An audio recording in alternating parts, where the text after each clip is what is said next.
Hi friends, welcome back to my channel. Today I'm going to be going over something that was quite highly requested in my last video.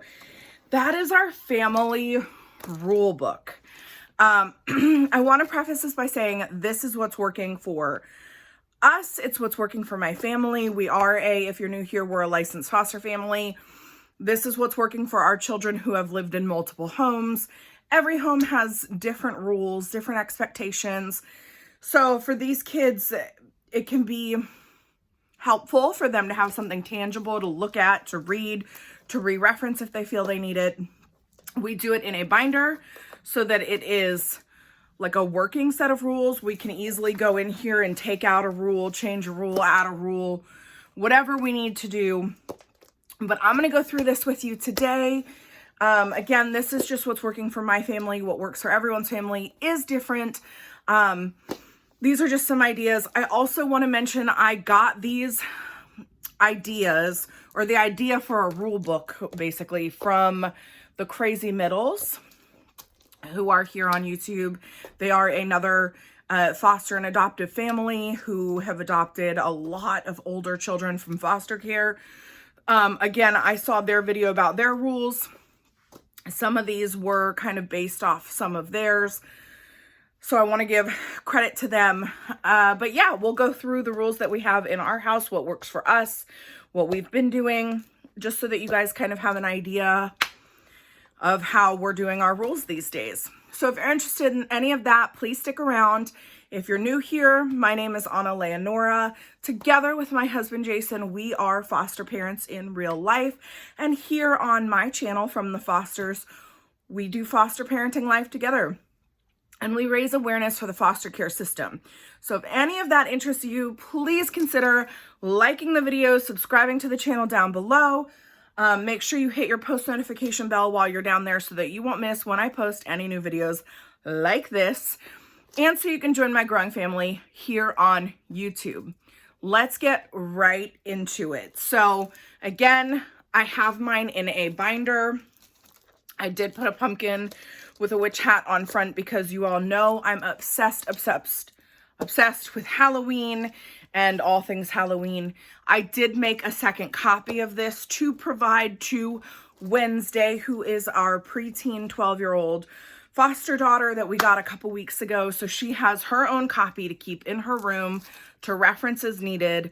And when we went over this with her, we did encourage questions, concerns, comments, things she wanted to change. She did not have any. So I'm not going to read them page for page because that video would take me forever, but I will give you the basic premise. I'm also not going to show you everything in here because there is some confidential information in my binder, so I might flip past a couple things. But I start with, and it's a very blank page, kind of ugly and boring, but I am going to read this one to you. The adults of the house are Jason and Anna. And while we think we are pretty cool parents, we do have some rules to help everyone in the house feel comfortable, safe, healthy, and loved. We believe in respecting one another and our various backgrounds, life experiences, needs, wants, triggers, fears, joys, and everything in between. We believe we can solve all problems as long as we know about the problems and can agree to work to solve them together. We ask that if you are struggling to follow any of the rules, have broken any of the rules, or just need assistance with any of life's many issues, that you ask us for assistance. We will not get mad at you as long as you are respectful and truthful with us. And then I go into a 2-page spread that I'm not going to show you, but it basically just introduces the members of the family to the new child in the home. So myself, my husband, the 2 other young foster boys that have been here for quite a while, who are both considered pre-adoptive at this time, along with our cats, kind of all of that. Then there's another little note that says, Jason and Anna are aware that rules can be no fun. However, we have had a lot of children come through our home. We've had a lot of life experience, and we have based these rules around what we have found to be in the best interest of the people living in our home. Rules are here to keep you and the others in the house safe and healthy. If you do not understand why we have included a specific rule, please just ask us. We will be happy to tell you why we believe a rule is important when it comes to you and the other kids' safety. In an effort, this part's important. I learned this from, either a respectful parenting person on TikTok or from trauma training. I don't remember, honestly, where I learned this from, but I really liked it, so I added it. In an effort to encourage necessary life skills, we do allow room for negotiations and compromises. But if you are going to attempt a negotiation or compromise, please be prepared to come with valid points and present an alternative to the adult to take into consideration.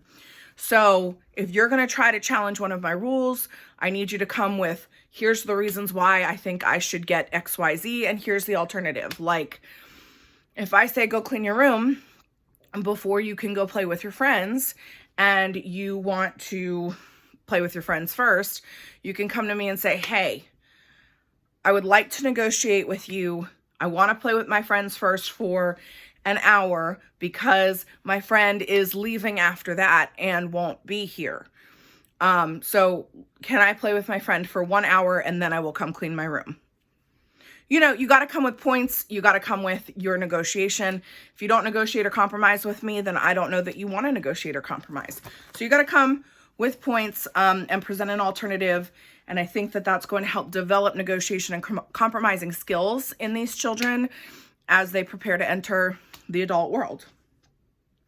And then I made a note that we can choose to accept the negotiation or compromise, or we may choose to deny it. But if we deny it, there will always be an explanation. And please keep in mind that the adult does always have the final say because we are the adults of the home, and that's just how that works. So I'm going to quickly flip through and tell you what my rules are. I'm not, like I said, I'm not going to read every single page because these, that's just going to take forever, but I'll just give you a couple points here. So rule number 1 is respect. We do expect you to respect everyone in the house, and we want you to treat others the way you want to be treated. And we give respect freely to everyone and all living things. And if you want people to treat you with respect, you need to treat others with respect. So that's a big one. This rule is one that we came up with Casper's therapist, that we use kind hands, kind bodies, and kind words. And that's not only just with each other, but with ourselves. One of the big takeaways there is that these children who have been through a lot of trauma, it's not always best to just say, you can't hit. No hitting ever, ever, ever, period. Because they need an outlet, a physical outlet for their emotions sometimes. So in here we explain that if you need to hit a pillow. I've got a pretty little pillow picture here that says punch me. If you need to hit a pillow. Just do not hit each other. Do not hit the cats. Do not use unkind words with each other. And don't use unkind words with yourself because we need to speak nicely to ourselves. The next rule is school. That school is your job. And while you are not expected to make straight A's, you are expected to try your hardest. And if you need help, come to us. It has information about, we expect homework to be done before any electronic, social media, playtime, anything like that. You need to do your homework first.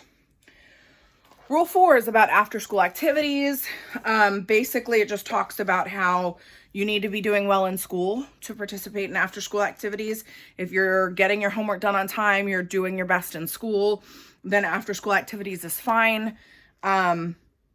But if you make a commitment, we expect you to keep your commitment, and also no more than 1 sport per sporting season for their school, because it's too much to ask for a child to be in school from 8 to 4 and then have practice and games for multiple sports, plus do homework, plus have dinner, plus get ready for it. It's just too much. So 1 sport per season, as long as your grades are fine.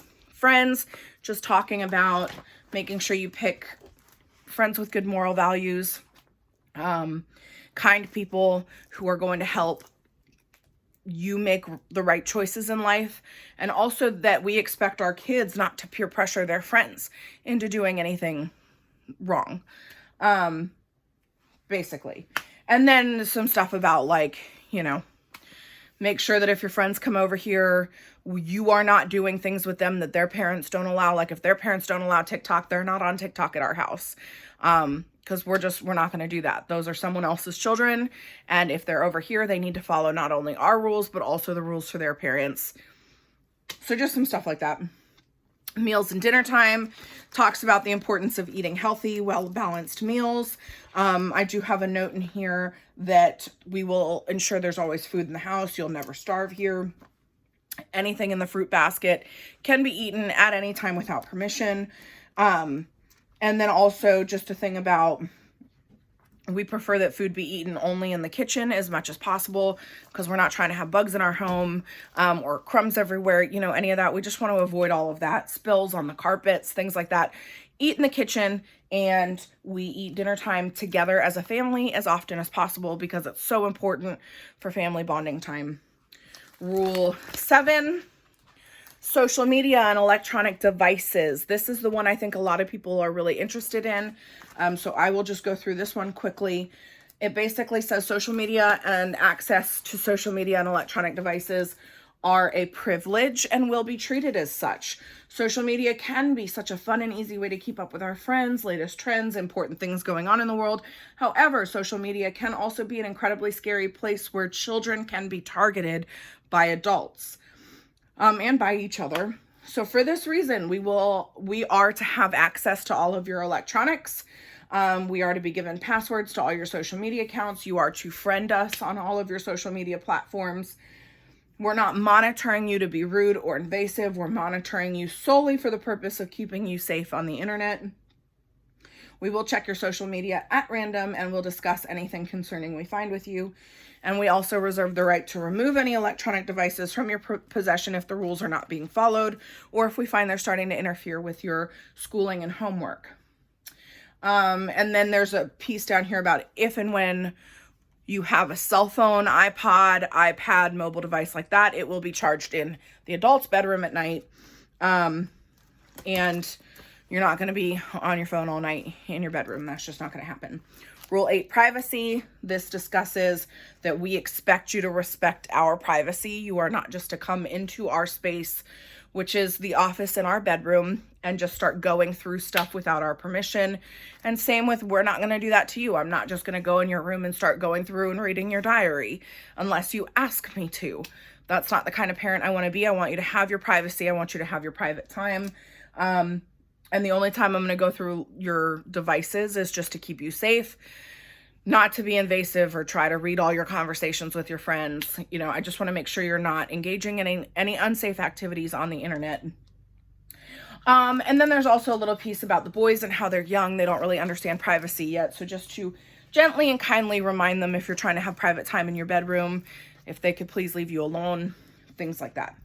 There is a rule about personal hygiene. I know this one seems like common sense to a lot of people, but for children in foster care, it's not always. It's not always common sense that they should be in their preteen stages when they're hormonal and getting greasy, that, and they're in sports, that they should be showering daily or at very least every other day. Things like that are not always common sense to these kids.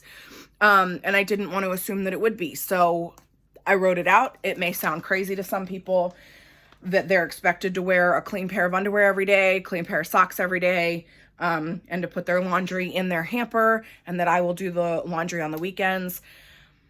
Not all the kids know that. So it's written out here. And then also that we expect you to keep your room clean and tidy.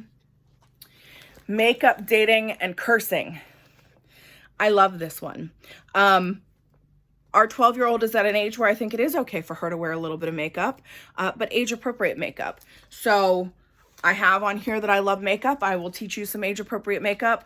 However, makeup is a want, not a need. And we did expect her to buy some of her makeup with her own money, which she did. And she is expected to take care of that makeup, keep it in her room, keep it safe, not do makeup for all the kids on the street all the time so that her makeup runs out. She's got to take care of it. She also has to have a skincare routine if she's going to be wearing makeup. So we're working on developing that with her. And just understanding that what's appropriate on a 30-year-old woman, i.e. me, is not going to be the same as what's appropriate on a 12-year-old girl. So we've been working on finding what makeup balance works age-appropriate wise on her Dating, there's a rule in here, no dating till you're 15, and even then we have to meet the people, you have to be doing well in school, etc., etc. Cursing, there's a whole section on cursing, because listen, you can call me a bad parent all you want. I don't care about curse words. In our house, curse words are just words, and we curse all the time. But we are expected as adults to not use curse words excessively in front of the children and not use curse words at our job. We're expected to be professional at work. So there's a note in here that if you curse at home, I'm not going to get mad at you as long as you're not like cursing at the kids in anger or whatever. Or even at us. Like, don't say you B word. But if you're like singing a song and there's a curse word, I really don't care. Just know that you can't use them at school. You can't use them in front of grandparents, and you can't use them, you know, at friends' houses. But if you do it at home, I really don't care. Rule about trying not to be wasteful and why it's important not to waste food, why it's important not to waste crafting supplies. Of course, crafting is wonderful and fun, but there are some times when we need those supplies for other things like school projects. Or if you're trying to make crafts out of food items, why that can be wasteful, that we will allow and encourage crafts, but we need to do it in a way that it's not overly wasteful.